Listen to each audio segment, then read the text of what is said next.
नमस्कार दोस्तों, हम अपने चैप्टर को आगे की तरफ बढ़ाते हैं। हमने कंपोजिशन पढ़ा था एटमॉस्फेयर के बारे में। आज हम स्ट्रक्चर के बारे में स्टार्ट करने वाले हैं। स्टार्ट करते हैं। Our atmosphere is divided into the 5 layers starting from the earth of the surface. There are troposphere, stratosphere, mesosphere, thermosphere and exosphere. यदि हमारे जो स्ट्रक्चर की बात करें एटमॉस्फेयर की, तो इसमें आपको 5 लेयर देखने को मिलती हैं, जिसमें की शुरुआत है जैसे क्षोमंडल है, समताप मंडल है, मध्य मंडल है, आयन मंडल है या फिर बाह्य मंडल है। तो हम एक एक करके देखते हैं क्या विशेषताएं आपको देखने को मिलेंगी। सबसे पहले ट्रोपोस्फियर की बात करते हैं। The layer is the most important layer of the atmosphere. It is an average is 13 kilometre. The air we breathe exist air almost all of the weather phenomena like rainfall, fog and hailstorm occur in this air इस layer. देखिए हमारे लिए क्या की है, जो troposphere होता है हमारा क्षोमंडल, हमारे लिए सबसे जो महत्वपूर्ण हमारे लिए होता है ये जो लेयर है, इसकी अगर बात करें एवरेज हाइट की क्या है वो 13 किलोमीटर है। ये वेरी करती है जिस प्रकार से अप्रोक्सीमेटली हम बात करें जो पोल्स की तरफ से 9 किलोमीटर और इक्वेटर से लगभग क्या है ये आपको ये 15 किलोमीटर के आसपास आपको एवरेजन देखने को मिल जाएगी। देखो यहाँ पर जो हम सांस लेने के लिए जो हमें वायु की आवश्यकता पड़ती है वो हमें यहीं से प्राप्त होती है। और जितना भी वेदर से रिलेटेड फिनोमिना यहाँ पर होता है, जैसे रेनफॉल की बात है, ये हमारे लिए क्या बादल आएंगे, हमारे लिए क्या ओलावृष्टि वगैरह होगी, तो वो सारी की सारी इस लेयर के अंदर होगी। इसलिए क्या है, इसको क्या मौसमी परिवर्तन की छत कभी कहा जाता है भाई। Stratosphere above the troposphere lies the stratosphere. It extend up to height of 50 kilometres. This layer is almost free from the cloud and associated weather phenomena making condition most ideal for the flying aeroplanes. यहाँ पर जो हमारा समताप मंडल होता है तो इसकी जो हाइट है ये 50 किलोमीटर तक आपको देखने को मिलेगा।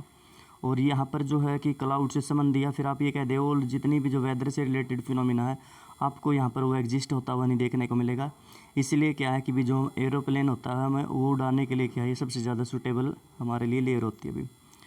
Our important future of the stratosphere is that the continual layer of the contains a layer of the ozone gas. We have just learnt how it protects from the harmful effect of the sun rays. इसके बाद जैसे मैंने आपको बताया था जो इसका ऊपरी सेक्शन होता है तो वो क्या है, उसमें क्या है आपको ओजोन लेयर देखने को मिलेगी। और वो ओजोन लेयर क्या है हमारे लिए जो अल्ट्रा वायलेट रेज होती है उनको क्या है पृथ्वी पर आने से रोकती है, जिससे क्या बहुत बड़ी मात्रा में जो स्किन्स की प्रॉब्लम है या फिर हमने बात की थी कैंसर वगैरह की जो समस्याएँ उनसे हमें ये बचाती है। उसके बाद हम बात करते हैं mesosphere. This is the third layer of the atmosphere. It lies above the stratosphere. It extend up to the height of 80 kilometre. Meteorites burn into the layer on the entering from the space. उसके बाद क्या कि ये जो हमारी तीसरी सबसे प्रमुख जो है लेयर आपको देखने को मिलेगी, यह क्या है हमारे क्या है 80 किलोमीटर तक का क्षेत्र में किलोमीटर की ऊंचाई तक है। और जो मीटेरियल्स होते हैं वो क्या है जैसे वो गिर रहे होते हैं तो गिरते हुए क्या है वो यहीं पर क्या है जलकर ख़त्म हो जाते हैं। सबसे लास्ट में नहीं एक थर्मोस्फियर है, उसके बाद fourth. In the thermosphere temperature rises very rapidly with increasing height. Ionosphere is a part of the layer. It extend between the. उसके बाद यहाँ तक बात करते हैं जो थर्मोस्फियर होता है, यहाँ पर जो टेम्परेचर होता है वो बहुत ही तीव्र गति से क्या बढ़ता है। जैसे क्या है हम ऊपर की तरफ जाते हैं वो क्या आपको देखने को मिल रहा है कि वो आपको बढ़ता हुआ देखने को मिलेगा। और यहाँ पर क्या इसके अंदर ही एक लेयर और पाई जाती है जिसको हम आइनोस्फीयर कहते हैं, जो क्या है कि 80 से लेकर 400 किलोमीटर तक के जो है किलोमीटर तक आपको देखने को मिलेगी। This layers help us in the radio transmission. In the fact radio waves transmitted from the earth are reflected back to the earth by this layer. जिससे मैंने आपको बताया था कि भाई ये जो लेयर होती है हमारे लिए क्या कम्युनिकेशन के लिए सबसे ज़्यादा सुटेबल प्लेस क्रिएट करती है, क्योंकि जो हमारे पास जो हमारी तरफ से जो ये साउंड होती है जब ये क्या हम बोलते वगैरह जब हम कम्युनिकेट करते हैं तो ये क्या है जो ये वहाँ तक पहुँचते हैं। उसके बाद क्या है कि जो हमारा आइनोस्फीयर होता है उससे इसको ये क्या बाहर नहीं जाने देता, जिससे ये टकरा कर क्या वापस नीचे की तरफ धकेल दी जाती है और इनको रिकॉर्ड कर कर क्या हम कम्युनिकेट कर सकते हैं। अगर यहाँ पर जो आपको देखने को मिल रहा है कि भी आज आप जो लाइव जो टेलीकास्ट देख रहे हैं एक देश के कॉर्नर से बैठ के किसी दूसरे देश के कॉर्नर से क्या आप लाइव टेलीकास्ट देख रहे हैं तो वो भी इसी का पार्ट आता है कि भी वहाँ पर क्या है कि सिर्फ और सिर्फ वो पॉसिबल हुआ हमारे आइनोस्फीयर की वजह से। सबसे लास्ट में exosphere. The uppermost layer of the atmosphere is known as the exosphere. This layer has a very thin layer. Light gases like helium and hydrogen float into the space from here. और ये सबसे last में अपर section है जो हमारे सबसे last वाली layer है इसमें क्या एक्सोस्फीयर कहते हैं भाई, वायुमंडल इसको कहा जाता है। यहाँ पर क्या आयु बहुत ही पतली देखने को मिलेगी, और छोटे जो आप कह सकते हैं हल्की जो गैसेज हैं लाइक हीलियम और हाइड्रोजन है वो आपको इसके अंदर देखने को मिलेगी। और धीरे धीरे क्या है ये जो इसके बाद क्या हमारा जो एटमॉस्फेयर है वो अंतरिक्ष में विलीन होता हुआ देखने को मिल जाएगा। सो हमने बात की कि भी ये हमारी 5 लेयर्स की बात की है, इनकी अलग अलग से हमारी क्या थी विशेषताएँ हैं, हमारे लिए अलग से महत्वपूर्ण योगदान करते हैं, ठीक है। और जैसे हमने बताया कि भाई मैंने आपको बताया था कि जैसे हार्मफुल गैसेज से ही बचाता है, हमारे लिए वेदर फिनोमेना यहीं पर क्रिएट होता चला जा रहा है। तो इम्पोर्टेंस है, अभी अभी हमने बताया कि भाई किस प्रकार से रेडियो जो थर्मल वेव्स होती हैं, इलेक्ट्रिक चार्ज बोले जाते हैं, वो इलेक्ट्रिक चार्ज पाए जाते हैं आइनोस्फीयर में, जिसकी वजह से हम क्या है यहाँ पर कम्युनिकेट कर सकते हैं भाई। उसके बाद हम बात करते हैं वेदर और क्लाइमेट की। It is going to rain today, will it's bring and a sunny today, how many times have you heard this from the obnoxious cricket fan speculating the fate of the one day match. यहाँ पर क्या अभी बारिश होने वाली है या फिर क्या है, बिल्कुल आपको दिखाई दे रहा है कि भी चमकीला और सन्नी डे देखने को मिलेगा, धूप खिली हुई होगी।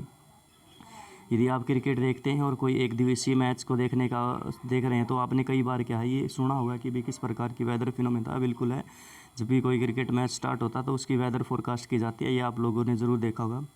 If we imagine our body to be a radio and with the mind is speaker, weather is a sometime that fiddles with its control knows। यदि आप इमेजिन करेंगे कि हमारा जो शरीर है वो एक रेडियो की बाती है और हमारा जो माइंड है एक स्पीकर की बाती है, तो weather is sometime that fiddles with the control knobs. और ये क्या है, हमारा जो वेदर क्या करता है, हमारी क्या है fiddles with its control knobs, और हमें क्या करता है, हमारे जो है हमको कंट्रोल करता है। ये समझ में नहीं आई भाई क्या कहना चाह रहा है इसको, 1 मिनट रुकें, इसको देखना पड़ेगा भाई हिंदी का वर्ड क्या system.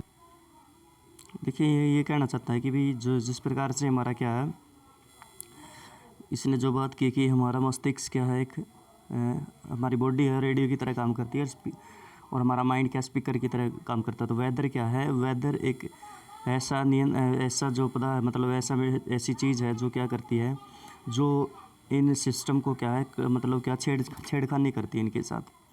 So weather is hour to hour, day to day continuous to the atmosphere, a lot of humid weather में make one irritable, pleasant breezy weather में can one cheerful and even plan for the outing. उसके बाद क्या है कि भी जिस प्रकार से क्या है जो वेदर होती है वो क्या है घंटे से घंटे या दिन के दिन जो बद कंडीशन होती हैं एटमॉस्फेयर के अंदर, जैसे कि ह्यूमिडिटी की बात होती है, रेनफॉल होती है, ठीक है, एयर प्रेशर वगैरह होता है, तो वो क्या अगर वो कुछ समय के लिए बनता है तो हम कह सकते हैं कि वो हमारा वेदर क्रिएट करता है। इसलिए क्या है यहाँ पर बताएगी ना कुछ समय के लिए, यानी कि डे टू डे हो सकता है, या फिर क्या है आपको आवर टू आवर इसके अंदर चेंज होता हुआ देखने को मिलेगा।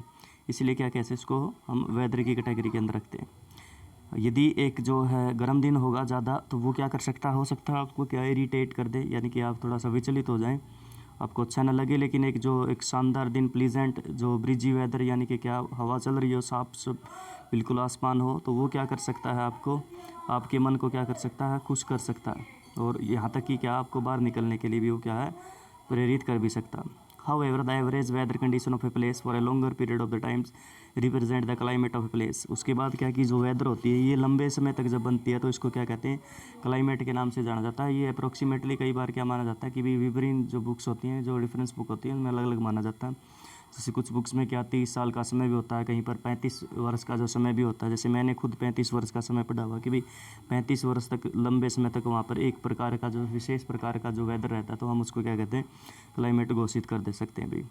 Now do you understand why we have a daily weather forecast. तो आप इसलिए समझ गए होंगे कि हमें क्या हर रोज़ क्या है, हमें क्या मौसम की क्या करना पड़ जाता है, कि वो करना पड़ जाता है कि उसकी फोरकास्टिंग करनी पड़ जाती है।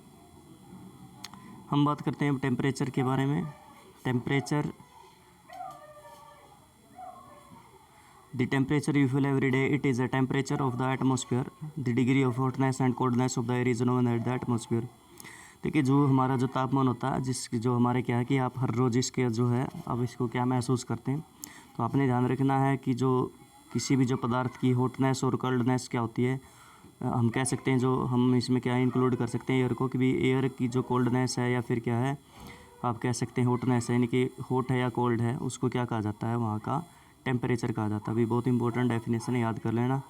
The temperature of the atmosphere change not only between day and night but also from season two season, summer and hotter then winters.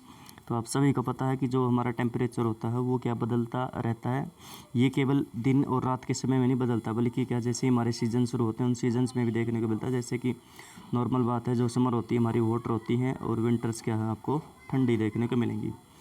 An important factor that influence the distribution of the temperature is insolation. Insolation is the incoming solar energy interacted by the earth. उसके बाद है जो इसके लिए जो important जो factor होता है जो इसको प्रभावित करता है टेम्परेचर को, वो होता है इंसोलेशन। इंसोलेशन का मतलब होता क्या होता है, जो सोलर एनर्जी होती है, जो सन की जो रेज होती हैं वो पृथ्वी के ऊपर आती हैं, तो जो इनकमिंग सोलर रेडिएशन आप कह सकते हैं, उसी को क्या कह सकते हैं आप, एनर्जी जब ये आ रही है तो इसको क्या कहा जाता है, इंसोलेशन कहा जाता है भाई। The amount of insolation decrease from the equator to are the poles. सभी जानते हैं कि भाई हमने हीट जोन पढ़ते हैं कि भाई इक्वेटर पर सीधी किरणें पड़ने के कारण यहाँ पर टेम्परेचर ज़्यादा, जबकि ऊपर की तरफ टेम्परेचर क्या होता है वो देखने को मिलेगा, वो कम देखने को मिलेगा। Therefore the temperature decrease in the same manner. Now you understand why poles are covered with snow. तो आप इसलिए समझ गए होंगे कि भी जो पोल्स होते हैं उनके ऊपर हमेशा क्या बर्फ़ क्यों जमा रहती है। Now, do you understand why poles are covered with snow? If the earth temperature rises too high, it would become too warm for some crops to grow. Temperature in cities is much higher than the villages. The concentrate and metals in the buildings and the asphalt of the roads get heated by during the day. This heat is released during the nights. आप सभी जानते हैं कि भी जिस प्रकार से क्या है टेम्परेचर, आप समझे कि भी टेम्परेचर क्या एकदम से हाई होगा तो क्या है सरफेस के ऊपर क्या देखने को मिलेगा, सीधी सी बात है कि भी टेम्परेचर ज़्यादा होगा तो सन की रेज ज़्यादा आएंगी तो टेम्परेचर भी आपको ज़्यादा देखने को मिलेगा। और यहाँ पर क्या है कि ये सूटेबल जो प्लेस क्रिएट करता है कि वहाँ पर क्या कुछ क्रॉप्स आप उगा सकते हैं। जैसे कि हम क्या है राइस का एग्जांपल इसके अंदर ले सकते हैं। जो टेम्परेचर होता है वो शहरों के अंदर क्या आपको ज़्यादा देखने को मिलेगा, जबकि क्या विलेजों के अंदर आपको कम देखने को मिलेगा। ठीक है, उसके बाद क्या है कि भाई इसका कारण क्या हो सकता है, भाई सबसे बड़ा कारण है कि वहाँ पर बहुत बड़ी बड़ी बिल्डिंग होती हैं जिसमें क्या मेटल्स आपको देखने को मिलता है, रोड्स होते हैं, जिसके बाद क्या कि जो सन की रेज आती है दिन के समय में वो क्या उनको ऑब्जर्व कर लेते हैं। और सभी जानते हैं कि दो तरीके हैं, मैंने आपको उस समय भी बताया था कि भी जो सन के अंदर सन की जो रेज होती हैं जब आती हैं शॉर्ट वेव्स में आती हैं, और जब वो जाती हैं रात के समय में रिफ्लेक्ट कर देती हैं, उसको क्या है लॉन्ग वेव्स में जाती हैं, यानी कि वो पहले दिन के समय उसको प्राप्त करती है पृथ्वी और शाम के समय क्या कर देती है उसको रिलीज कर देती है एटमॉस्फेयर के अंदर भाई। Also, the crowded high-rise building of the cities trap the warm air and thus release of temperature of the cities। और ये कारण भी है कि भी बड़ी बड़ी बिल्डिंग्स मैंने आपको बताई वो क्या करती हैं, ट्रैप करती हैं सन वार्मनेस को, जिसकी वजह से वहाँ पर टेम्परेचर आपको ज़्यादा देखने को मिलेगा भाई।